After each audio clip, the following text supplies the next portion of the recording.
और ये वाकया है वर्ष 1953 और 55 के बीच। कर्तव्य निभाने की जो तलवार की धार पर चलने का जो कार्य होता है वो बिरले ही कर पाते हैं। साधु महाराज ने कहा कि साहब हम एक मंदिर बनाना चाहते हैं। हमने साहब एक एक पैसा, दो दो पैसा, मैं आपके कार्यालय में साइकिल से आया हूँ, साइकिल पे घूम घूम के लोगों से 1 लाख रुपया इकट्ठा कर, पास क्षेत्र माना जाता है, बहुत संपन्न क्षेत्र माना जाता है। वहाँ सिविल लाइन्स में हनुमान जी का कोई मंदिर नहीं था। बोले आपका जिलाधिकारी ऐसे करता है, वैसे करता है, उसने मेरी ज़मीन को ऐसे कर दिया। उग्र जी ये क्या किया आपने? हैं? रामनारायण जी का आपने रद्द कर दिया? नेहरू जी मुस्कुराए। नेहरू जी ने कहा ठीक है उग्र जी, हनुमान जी आ रहे हैं तो बहुत बढ़िया बात है, हनुमान जी की स्वागत की तैयारी करो। और वहाँ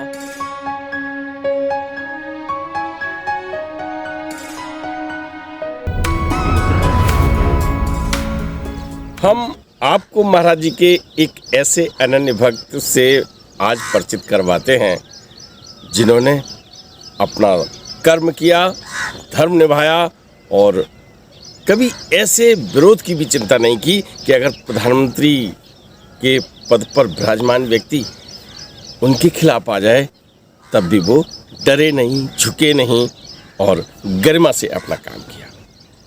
कभी पूजा की तरफ नहीं गए, कभी व्यवस्थाओं को देखने में अगर अपना व्यक्तिगत हित कहीं प्रभावित होता है तो चिंता नहीं की।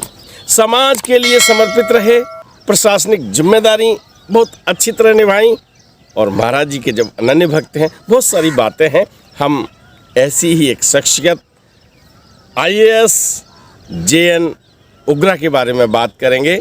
नमस्कार, आप देख रहे हैं धर्मदृष्टि पत्रिका का YouTube चैनल दस्तक मीडिया। मैं विनोद शुक्ल आपको सुनाता हूं बाबा नीम करोली की अद्भुत गाथाएं। अद्भुत गाथाओं की श्रृंखला में आपने महाराज जी के भक्तों से मिलने के सिलसिले में अभी पिछले समय में हरिदादा की एक लंबी सीरीज़ देखी है ना, बहुत सारी बातें जानी। तो हरिदादा की दूसरी सीरीज़ के लिए हम थोड़ा करेंगे इंतज़ार और फिर उन्हें लेके आएंगे। और भी भक्तों पर जिसे कहते हैं रिसर्च जारी है। हमारा अभियान दस्तक मीडिया का प्रयास है कि महाराज जी के ऐसे अनन्य भक्त जिनका अभी हम सानिध्य प्राप्त कर पाएँ, जिन्होंने महाराज जी का सानिध्य प्राप्त किया है, उन्हें हम आपसे मिलवाएं। इसी श्रृंखला के अंतर्गत हम आज आपको JN उग्रा के बारे में बता रहे हैं। उग्रा साहब प्रशासनिक अधिकारी थे। आप जिलाधिकारी के रूप में कार्यरत रहे, आप कमिश्नर के रूप में कार्यरत रहे और एक बात बता दूं, वो प्रमोटेड IAS थे और प्रमोटेड IAS कमिश्नर के पद तक पहुँचे। ये भी महाराज जी की कृपा का फल है, मैं नहीं कह रहा, वो खुद कहते हैं। उनके सुपुत्र राजन उग्रा ने भी बातचीत में बहुत कुछ बताया। मैं थोड़ा सा इंतज़ार करिएगा, मैं राजन उग्रा जी से आपको मिलवाऊंगा। बहुत ही अच्छे व्यक्तित्व के धनी हैं, फ़ोन पर वार्ता होती है और ये महाराज जी की विशेष कृपा है कि उनसे हमारा संपर्क हो पाया। चलिए उनकी आवाज़ तो मैं आपको सुनवा ही दूंगा, लेकिन आज हम JN उग्रा साहब, जिलाधिकारी हैं आप इलाहाबाद जनपद के, और ये वाकया है वर्ष 1953 और 55 के बीच का। 53 से 55 तक आप इलाहाबाद जनपद के जिलाधिकारी रहे। और जब कोई व्यक्ति पद पर होता है तो आपको लगता है अधिकार है, और हैं अधिकार, लेकिन जो कर्तव्य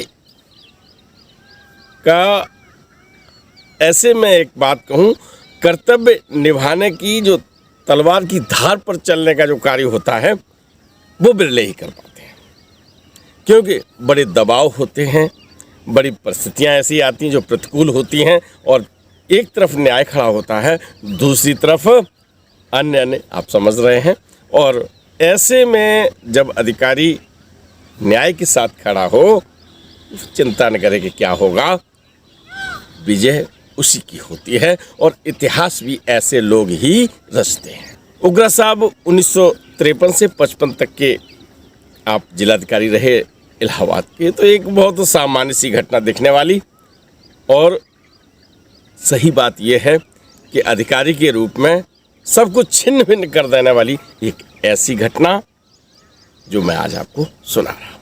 उग्रा साहब से एक दिन कार्यालय में बैठे हुए हैं, एक साधु आपसे मिलने आते हैं।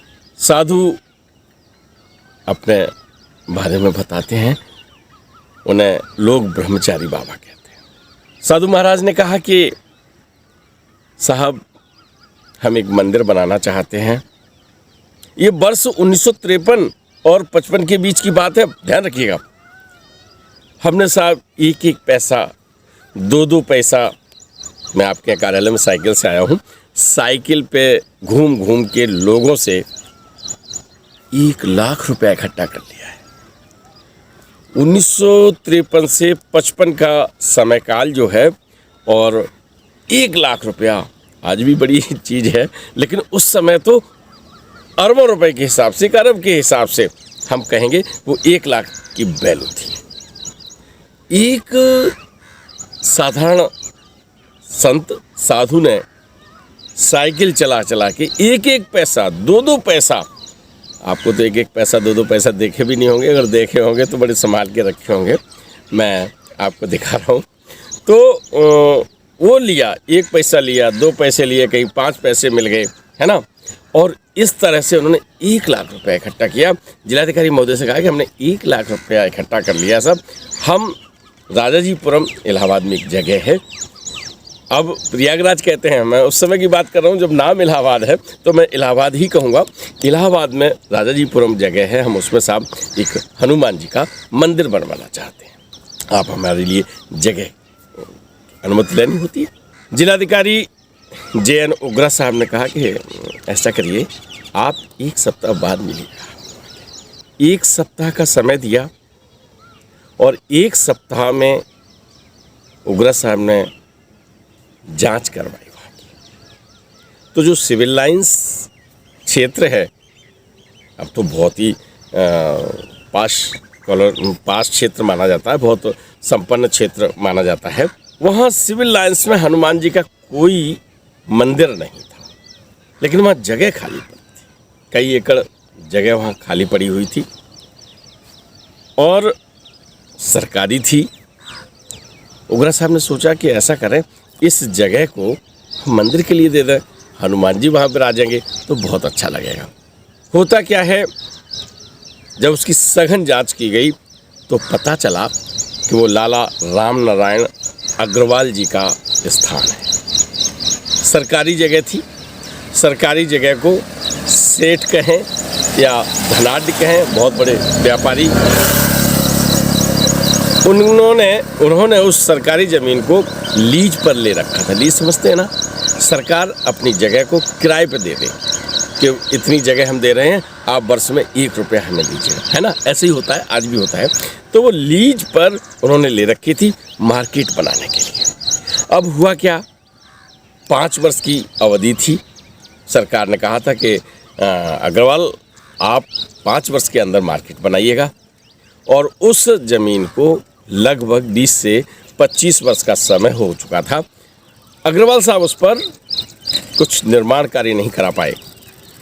जब निर्माण कार्य नहीं हुआ, उन्होंने देखा कि 5 वर्ष की शर्त लगी हुई है, 20 से 25 वर्ष गुजर चुके हैं, ऐसा करिएगा, इसको मंदिर के लिए दे देते हैं।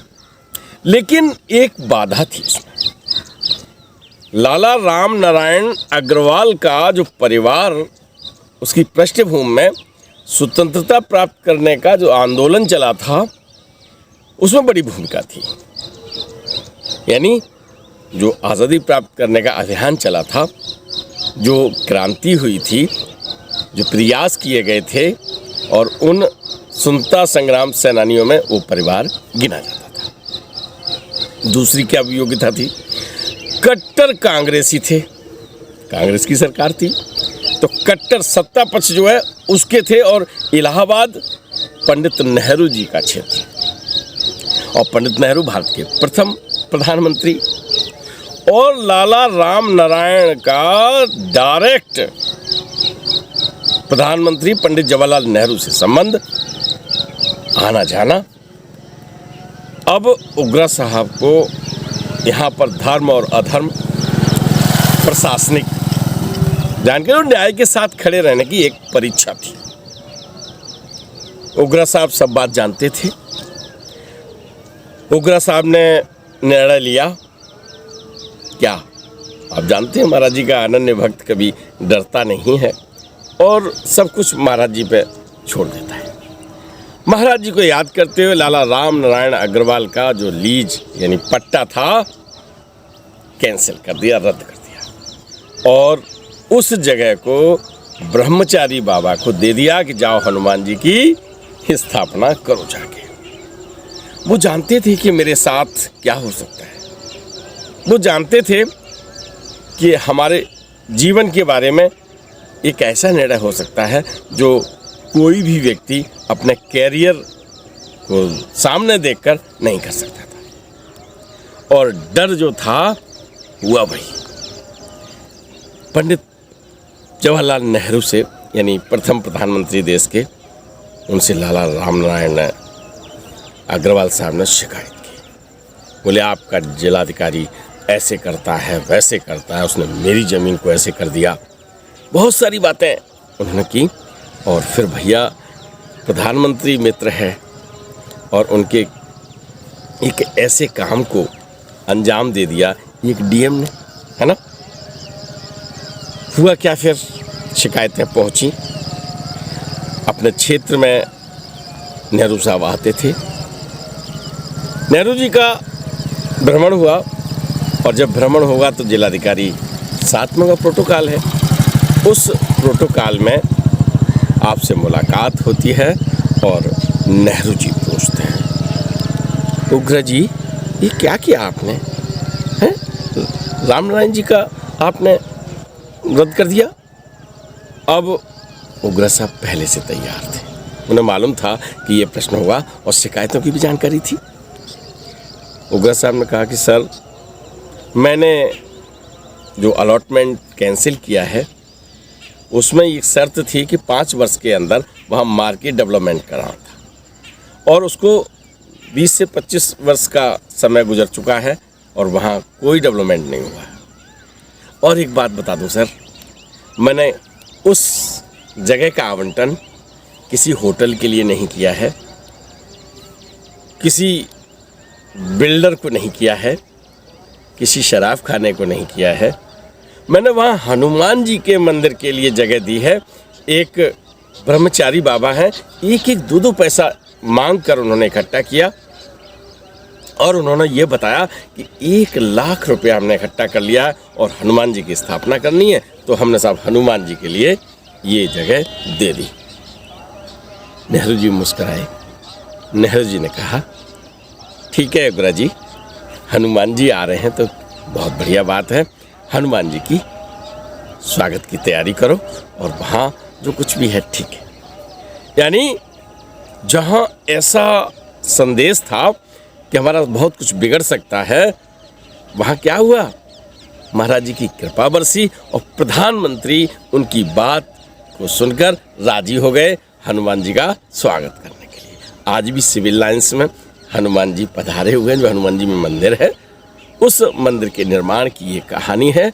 और जैन उग्रा साहब ने बहुत ही हिम्मत से ये निर्णय लिया था, महाराज जी की कृपा को मानते हुए। उन्होंने, उन्हीं के शब्द हैं कि जब कभी कोई ऐसा निर्णय जिस पर मंथन होना है, जिस पर प्लस और माइनस की छाया है, प्लस भी हो सकता है, माइनस भी हो सकता है, तो बस महाराज जी को याद किया, निर्णय दिया, और ऐसे निर्णय कालजयी रहे। आपकी राम मंदिर में महती भूमिका रही है।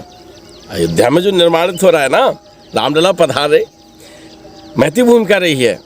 आपने कई जनपदों में जहाँ भयंकर रक्तपात की संभावना दिखी, आप वहाँ भेजे गए, शांति का माहौल किया। आप महाराज जी के अनन्य भक्तों में से और बहुत ढेर सारी गाथाएं हैं, मैं सुनाऊंगा। उनके बेटे, उन्होंने 15 वर्ष की आयु में महाराज जी के दर्शन किए, उनसे आपको मिलवाऊंगा अभी।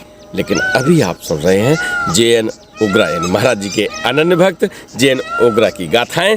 एक और ऐसी गाथा के साथ आपसे मिलता हूं, ओगरा साहब की गाथा के साथ, ठीक है ना। आज की कथा आपको कैसी लगी, ये गाथा आपको कैसी लगी, जरूर लिखिएगा कमेंट बॉक्स में, ठीक है ना। चल पड़े, ओगरा जी कैसे भक्त रहे, क्या कहानी रही, बहुत सारी गाथाएं हमें पता चली हैं जो कहीं साहित्य में वर्णित नहीं है और चर्चा में भी नहीं है, लेकिन सब प्रमाण। आपको फोटो दिखाऊं, चलिए। जवाहरलाल नेहरू के साथ आप फोटो देख लीजिए, ओगरा साहब की मंत्रणा कर रहे हैं, अरे घोड़े पर घुड़सवारी कर रहे हैं साथ में। तो इनके संबंध भी ऐसे रहे, क्योंकि ये सब कुछ महाराज जी की कृपा के फल कह दीजिएगा, या महाराज जी की कृपा तब पाई जब उनमें अगाध श्रद्धा थी, ठीक है ना। तो चल पड़े, ओगरा जी की एक और कहानी लेकर मैं आपके पास आता हूँ। तब तक के लिए राम राम।